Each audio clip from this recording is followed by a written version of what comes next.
Sehingga disebutkan almar'u ala dini khalilih. Seorang itu agamanya tergantung kepada siapa yang menjadi sahabatnya. Maka kalau kamu ingin tahu akhlaknya seseorang, maka lihatlah siapa sahabatnya. Jika bersahabat dengan orang tidak benar, berarti dia adalah termasuk bagiannya. Tapi kalau bersahabat dengan orang baik, kita akan mendapatkan kebaikannya. Sampai dicontohkan oleh para juru nasihat itu, seperti kalau kita berkawan dengan tukang minyak wangi itu, biarpun kita nggak sempat beli, ya dapat wanginya gitu loh. Tapi kalau kita berkawan dengan tukang kir itu apa? Kir, tukang pandai besi atau apa itu, lihat. Sudah nggak dapat pedangnya, nggak dapat pisaunya, dapat asapnya. Ini bukan berarti merendahkan tukang besi. Dalam segi kena kecipratannya itu loh. Maka kalau kita bersahabat dengan orang yang baik, orang yang soleh, kita akan bisa meniru kesolehannya. Kita akan ke bawah. Kita bersahabat dengan orang pelit, besok pelit kita. Sebuah contoh ya, jalan bersama dengan orang pelit. Biasanya orang ini hidupnya hidup yang sangat dermawan, mudah memberi kepada yang lainnya, nggak bisa makan sendiri. Kalau makan harus dengan yang lainnya. Suatu ketika dia berkawan dengan orang pelit. Gimana orang pelit? Kalau makan sendiri dia beli sendiri. Ini orang yang semula dermawan nggak dikasih. Ini sang pelit ini makan sendiri, lap-lap itu. Di depannya lagi, nawarin juga enggak. Pertama dimaafkan oleh si dermawan ini. Kedua lagi juga masih dimaafkan. Ketiga, kok keterlaluan banget nih. Makan lap-lap nggak ngasih. Ya sudahlah, anak beli sendiri. Akhirnya dia beli sendiri. Beli sendiri, ya nandingin dia lap-lap juga. Nggak nawarin juga. Akhirnya berkawan seminggu. Akhirnya hidupnya menjadi nafsi-nafsi, sendiri-sendiri. Yang si pelit, yang aslinya pelit, kalau beli makan ya sendiri. Kemudian yang semula dermawan, mulai niru gayanya dia. Jadi dia beli sendiri, makan sendiri, nggak pernah beli dua. Sekarang beli sendiri. Kenapa? Dia tahu ngapain ngasih dia, dia pelit juga kok. Mending makan sendiri, beli sendiri. Akhirnya dia terlatih selama 1 bulan, 2 bulan. Akhirnya apa? Dia sudah biasa makan sendiri, nggak pernah ngasih yang lainnya. Baik. Setelah itu berpisah dengan kawannya yang pelit tadi. Berkumpul dengan yang lainnya. Rupanya sudah terbentuk kebiasaan, dia adalah pelit. Jadi kayak orang pelit. Makan sendiri, cuek. Seperti halnya ada anak di pondok pelit banget, gak punya perasaan. Dikasih hadiah oleh orang tuanya, makanan yang enak, di depan temannya makan, lap. Tidak pernah punya perasaan. Itu kalau sudah terbiasa, itu nular penyakit begitu. Akhirnya apa? Orang yang semula dermawan menjadi pelit, dan begitu seterusnya. Orang yang biasa ngomong kotor, lihat mula-mula denger, akhirnya ketularan ngomong kotor. Semua kejelekan akan nular. Maka dari itu sangat rugi jika engkau bersahabat dengan orang yang tidak pernah bisa menjadi gurumu. Kalau sahabatmu tidak menguntungkanmu dalam urusan akhiratmu, maka tidak perlu bersahabat dengannya. Al-akhilla yawma idzin ba'duhum li ba'din adu. Persahabatan di dunia ini nanti ujung-ujungnya di akhirat ini menjadi permusuhan. Semua dari sahabat kita akan menuntut, kenapa aku salah, kau tidak ingatkan aku? Biarpun kita sudah berbuat baik, tapi kita tidak mengingatkan saudara kita yang salah, maka saudara kita di akhirat akan nuntut, kau enak-enak saja beramal, berbuat baik, di saat aku melakukan kesalahan, engkau pun tidak mengingatkan aku, maka aku minta, ya Allah, masukkan ke neraka orang ini. Kita membiarkan sahabat kita melakukan kesalahan, maka kita pun terbawa dalam dosanya. Maka dari itu, mari kita biasakan hidup itu saling mengingatkan, maka sekaligus kita akan menjadi guru dan sekaligus kita menjadi sahabat. Ini yang pertama. Maka yakin, harus yakin dalam memilih sahabat. Selagi tidak menguntungkan urusan akhiratmu, maka tidak perlu bersahabat dengannya. Harga mati. Jangan sok deh, urusan dakwah mah beda, dakwah tidak harus bersahabat dengan akrab begitu, enggak. Dalam berdakwah ada caranya, mungkin kita membuat pendekatan kepadanya, berdiskusi, ngobrol. Akan tapi bukan menjadi sahabat yang terus kita percaya dalam segalanya, enggak. Hati-hati dalam bersahabat ini harus ada makna, menghantarkan kita kepada keselamatan di akhirat, menghantarkan kepada kemuliaan. Sekarang tanya sahabatmu seperti apa? Sahabatmu yang mana sih?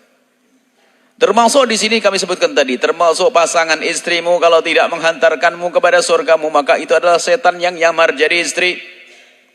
Suamimu yang jika ternyata tidak menghantarkanmu kepada kemuliaan, maka sesungguhnya dia adalah iblis nyamar jadi suami. Semestinya suami menghantarkan istrinya ke surga, ternyata suaminya menjerumuskan. Yang biasa menjerumuskan siapa? Iblis, syaitan. Kalau ada suami mengajak istrinya melakukan satu hal yang diharamkan, maka sesungguhnya suaminya adalah syaitannya. Istri ternyata mengajari suaminya untuk makan yang haram, cari rezeki yang haram, maka istrinya adalah bukan istri, akan tapi dia syaitan, gayanya modelnya istri. Dan begitu seterusnya dalam persahabatan. Kalau engkau bersahabat dengan orang yang tidak bisa menjadi guru, maka ini sebuah kerugian. Begitu sebaliknya. Jika kita berguru kepada orang yang tidak bisa menjadi sahabat menuju kemuliaan, kita rugi. Ada orang di dalam berguru itu, ada guru hanya mengajarkan ilmu.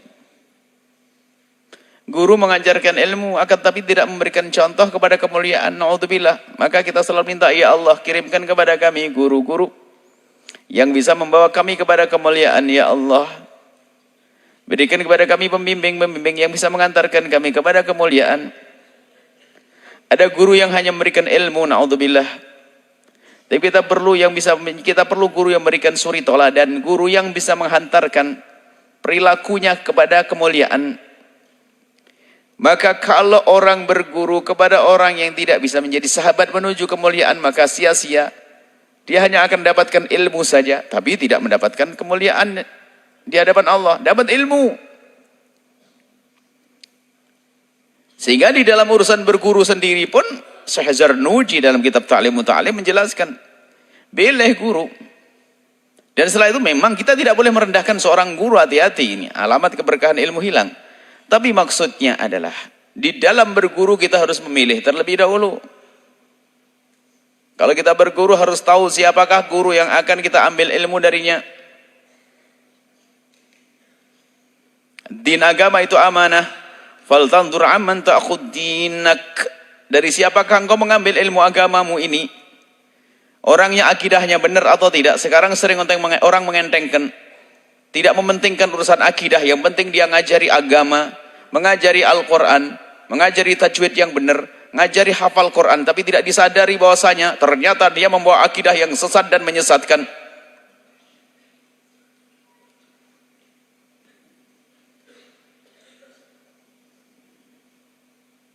Membawa akidah yang sesat, menyesatkan. Hati-hati. Kita akan rugi berguru dengan yang demikian itu. Maka kita harus pilih. Guru kita adalah guru yang akan menjadi sahabat kita di dalam menghantarkan kita kepada kemuliaan. Keselamatan di akhirat nanti. Memberi suri toladan yang bagus.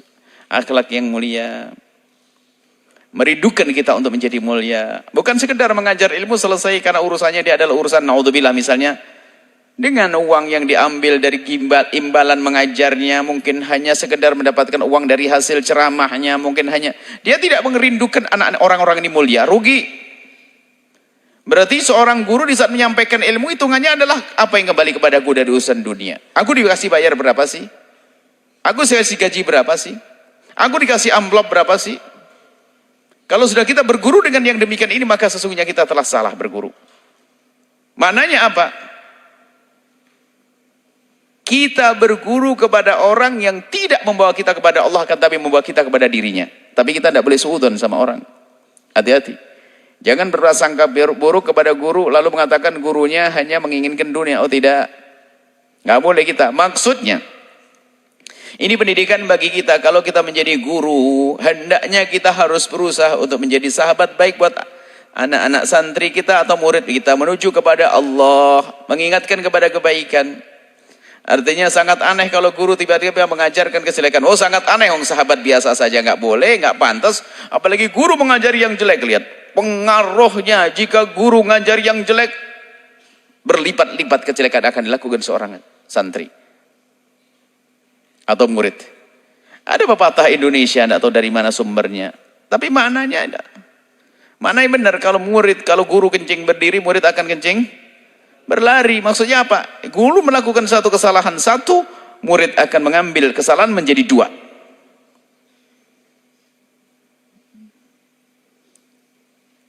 Baiklah. Inilah yang harus kita perhatikan di dalam kita berguru, maka hendaknya kita harus bisa. Kalau kita menjadi guru, hendaknya kita bisa menjadi sahabat buat anak-anak santri kita atau murid kita. Maksudnya sahabat apa? Kawan. Kawan menuju kepada Allah. Mulai dari beribadah, bermuamalah, membiasakan untuk melihat yang halal, menjauhi dari yang haram. Sehingga anak-anak atau santri yang duduk dengan Anda, wahai para guru, belum mendengarkan ilmunya, sudah meniru akhlaknya. Bahkan dalam perbincangan urusan apapun selain urusan agama pun ternyata menghantarkan kepada kemuliaan. Ini istimewa.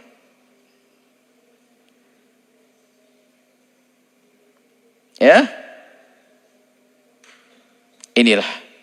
Semoga Allah Subhanahu wa taala menjadikan kita kelak adalah guru-guru yang bisa menjadi sahabat untuk santri kita menuju kemuliaan kepada Allah Subhanahu wa taala.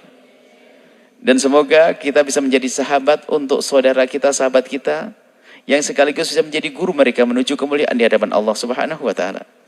Maka inilah, kalau sudah hidup kita dengan semacam itu, alangkah indahnya. Sahabat kita seperti guru kita.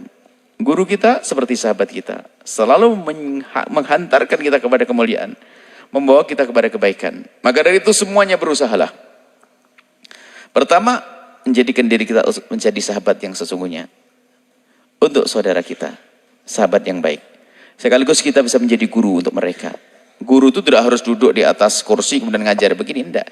Guru itu maknanya membawa kepada kemuliaan, menghantarkan kepada kemuliaan, mengingatkan dengan cara yang halus, itu guru.